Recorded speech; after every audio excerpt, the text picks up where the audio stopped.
Well, good day, everybody. I'm Russ Reed, and I'm the Executive Director of the National Center for the Biotechnology Workforce, and I'm delighted today because we have two special guests. One of them you know very well, which is Sean Killebrew, who works in our media as a technician. And our very special guest today is Robert Elliot. Robert, welcome to SciTech. Thank you. Now, ladies and gentlemen, these two gentlemen share a special bond. And I'm going to let them talk about what that bond is. So before we get into any details, Robert, Sean, what is that bond? I think the most common thing we share is being veterans of the military service. That's great. Thank you for your service. Really appreciate it. Robert, you have a very special background. You're not only a veteran, but you have a passion. Can you tell us more about your background and your passion? I'll be happy to. My background is rather unique. I grew up on a 1,000-acre farm in Franklin County, North Carolina, where we did a lot of conventional crop and livestock production. Growing up through the 80s and 90s and watching my family farm through that gave me a very, very solid understanding of the issues surrounding agriculture and the issues surrounding a family farming operation in general. There were tremendous amounts of struggle that we had to endure growing up on that farm, primarily financially focused. Growing up, I always say in all of my talks that I give, I hated farming, and that's why I joined the Marine Corps, because I thought the Marine Corps was going to be easier than farming, and in a lot of ways it was. But a lot of people need to understand that it wasn't the work that I didn't like; it was the constant struggle that my family was always in, trying to maintain the family land and keep the legacy going. So I left home. I signed the papers as early as I could when I was 17 and left home at 18, right after graduating high school, into the Marine Corps. I was a mechanic for the Marines and was stationed in California, Okinawa, Japan, and here in North Carolina. And I got to see tons of places around the world in the community that I was with. Some of them great, some of them were going through some really hard times as well. And an injury ultimately left me having to get out of the military. I spent 10 more years as a DoD contractor working with Marines day in, day out. And our contract ended in 2011. And it ended kind of abruptly. So we were all laid off and displaced all at the same time. And there was roughly 3,000 in eastern North Carolina that were laid off during that year from government contract and jobs. So any civil service job disappeared pretty much immediately that was available in the area. My only option was to return home, and I worked towards utilizing my GI Bill and getting through school and stuff like that. But when I was in the Marine Corps, I watched two guys attempt suicide. One of them was right in front of me, and he committed suicide in front of me. Since I got out, I've lost about 5 guys from my unit alone, and countless others that it turned into this thing for me. I had heard about it right before I got home, but it wasn't until I actually was on the farm again and I was absolutely determined not to become a farmer again. But I found myself going through those same transitional issues that many veterans face today. And I couldn't find work. I was having a really hard time getting through engineering school.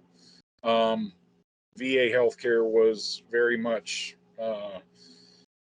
a hard thing to work with as a veteran coming out of the military. And ultimately, those same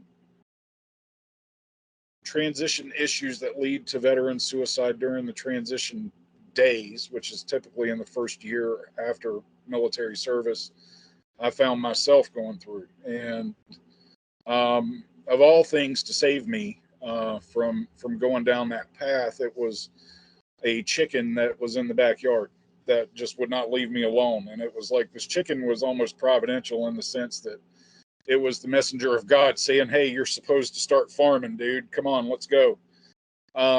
So I was able to start farming and found my niche really quick.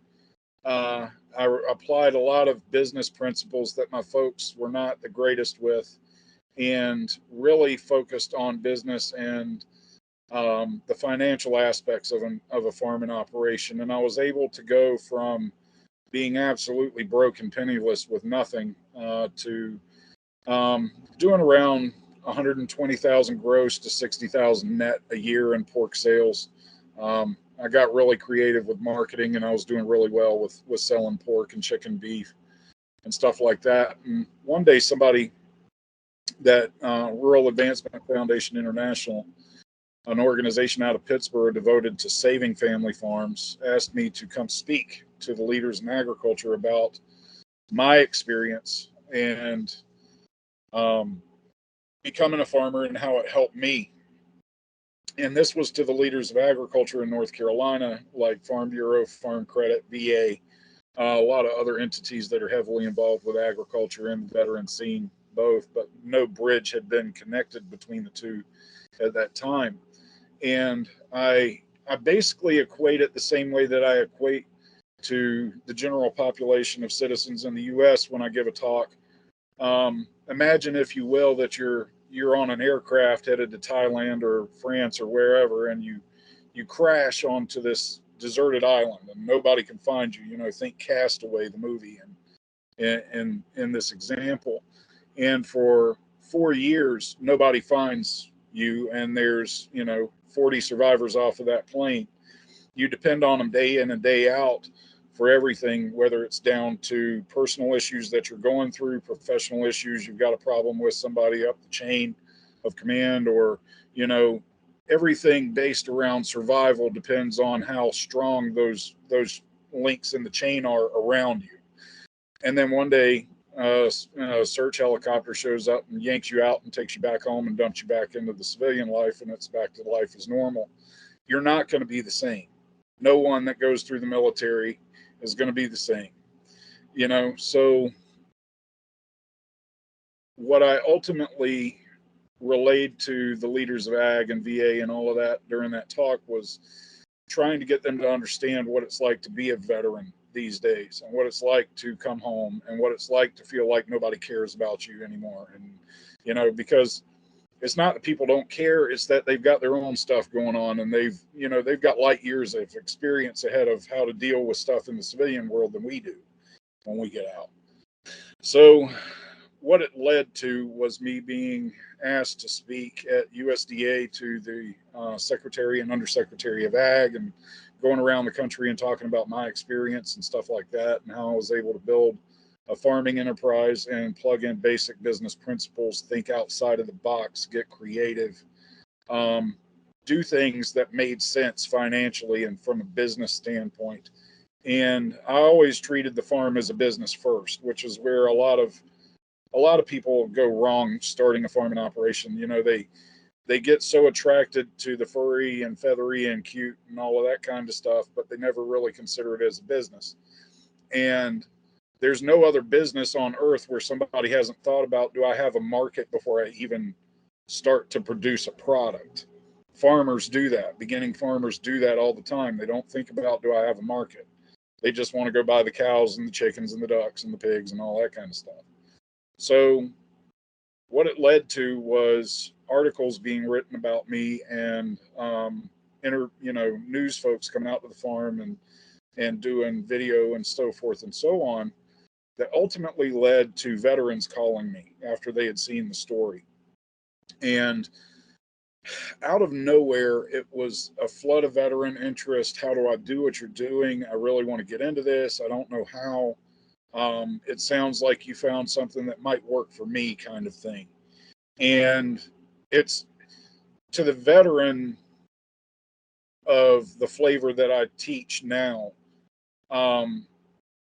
Agriculture and homesteading is kind of like an oasis to a lot of us, where we want to go unplug. We want to, get back into working a job that means something. We want to have a mission, But the cool thing about it is that 100% of the operation success or failure is 100% on the back of the veteran that's doing it.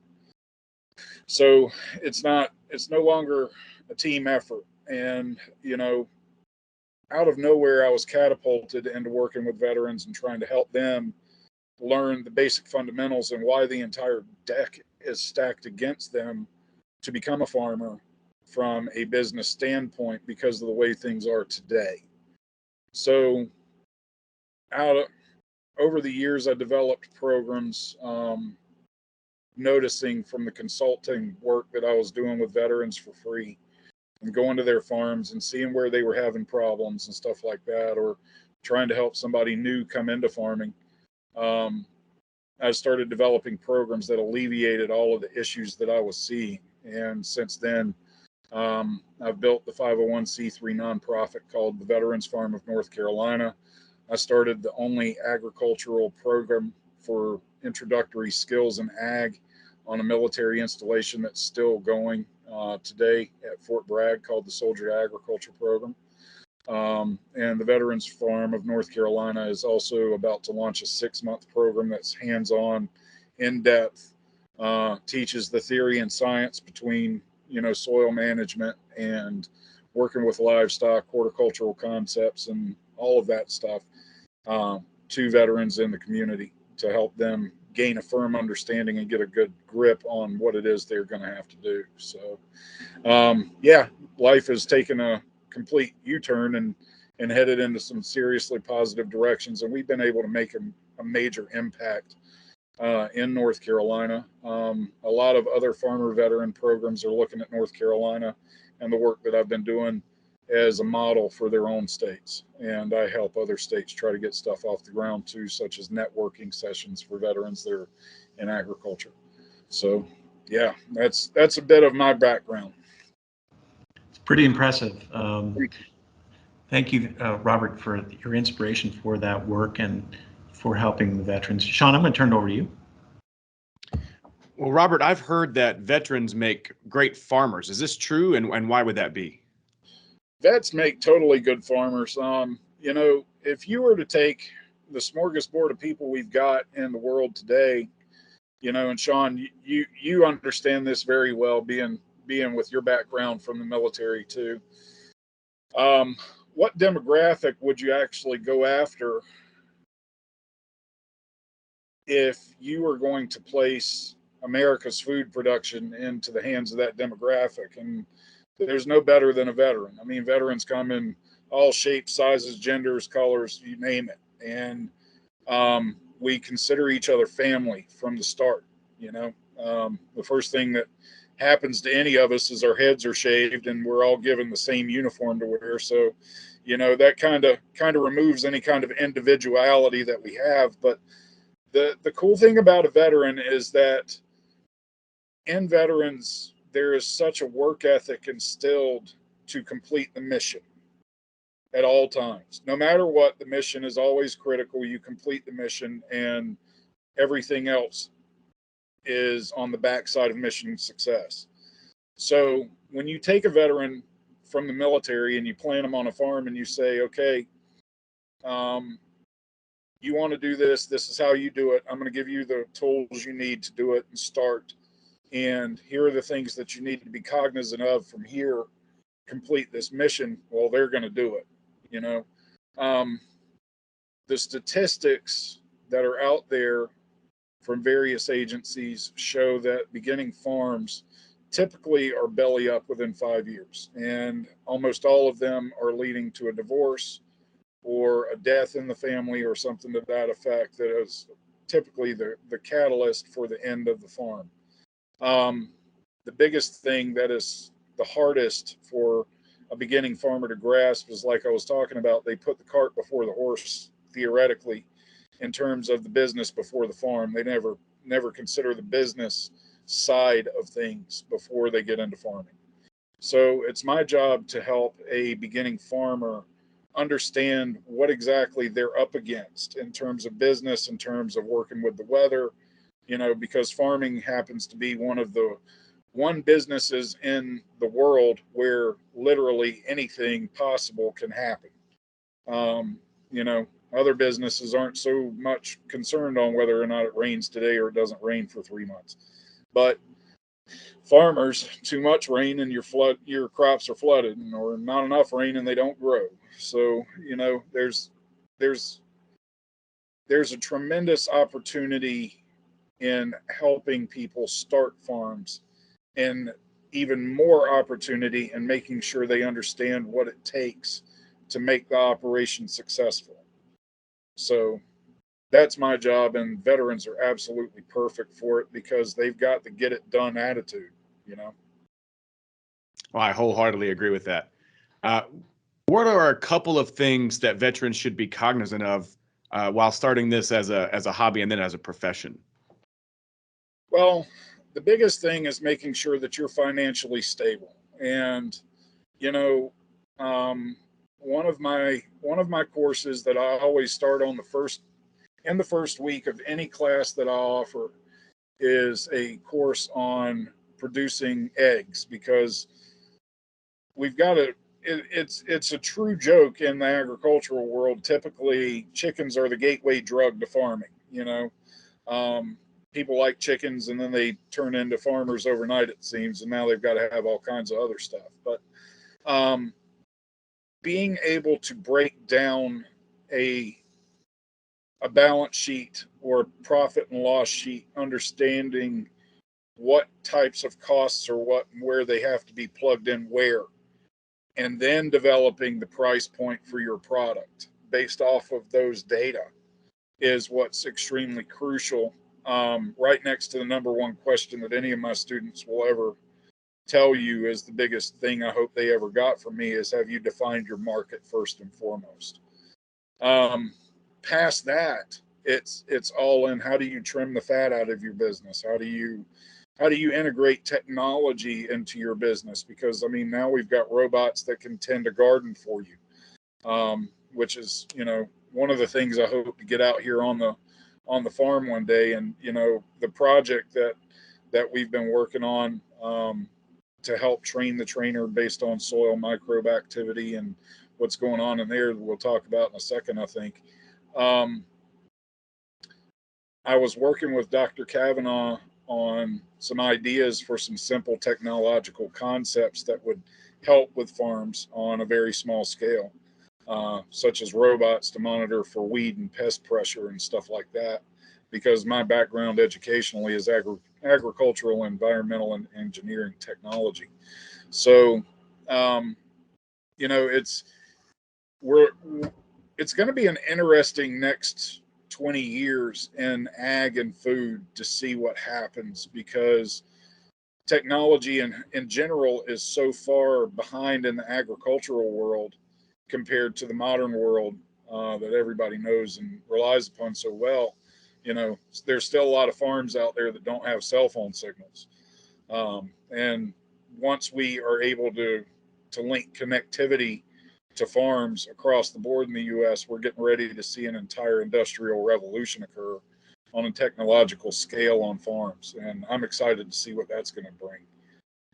Because it's, as every year that goes by, we lose farmers because, we've got farms that are operational family farms. Kids grow up in it like I do, and they see their parents struggling, and they say, "I don't want anything to do with this.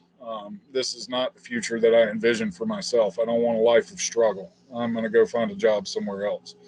So we have whittled down the population of people that feed us down to 1.8% of the American population now is what's a farmer. Um, the average age of a farmer today is something like 58 years old as well.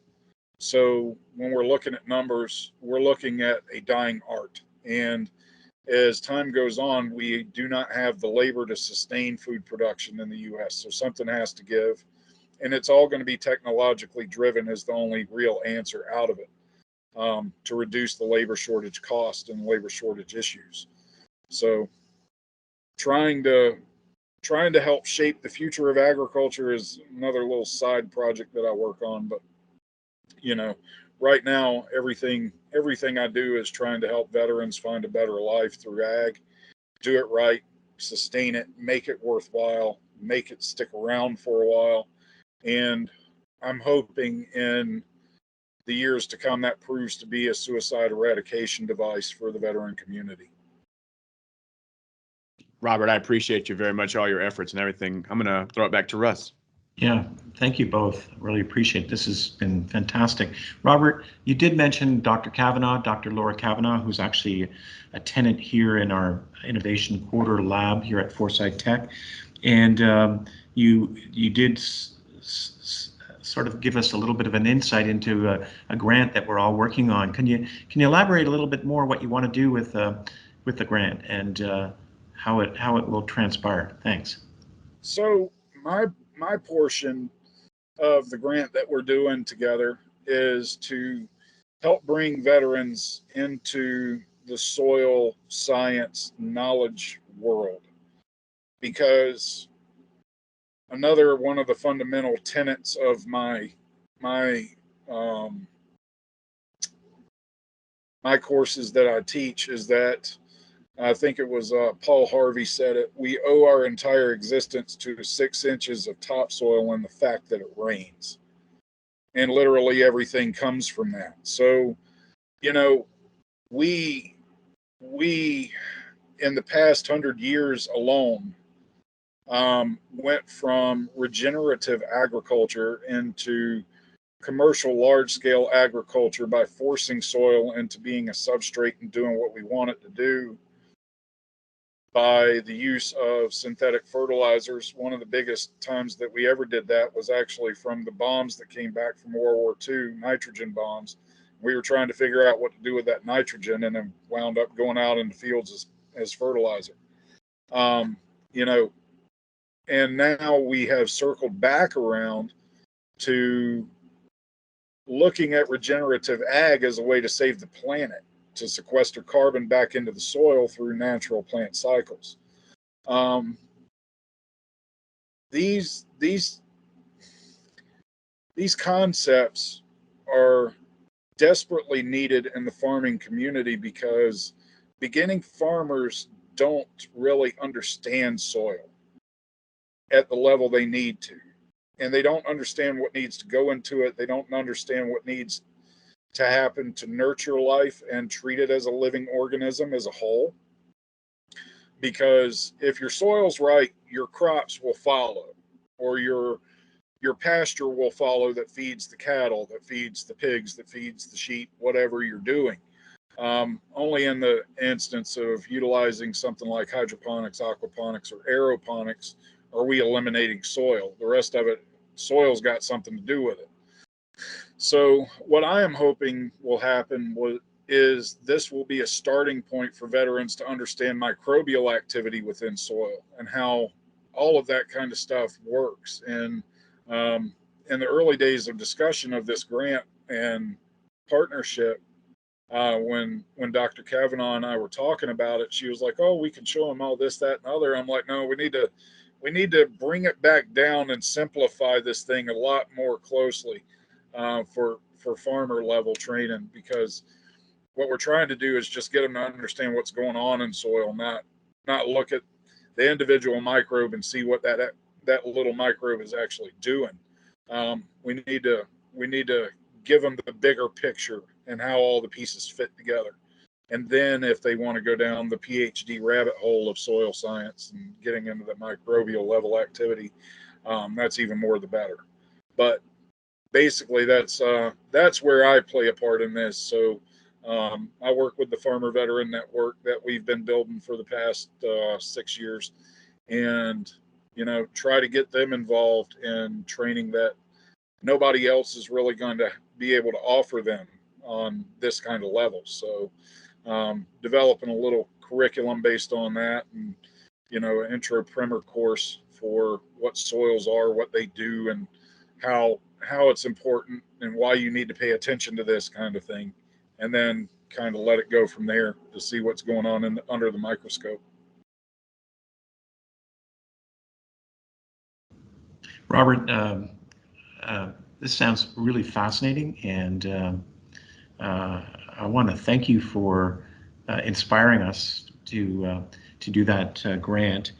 And I think it's going to fill up really quickly. So, what's the best way for people to get in contact with yourself?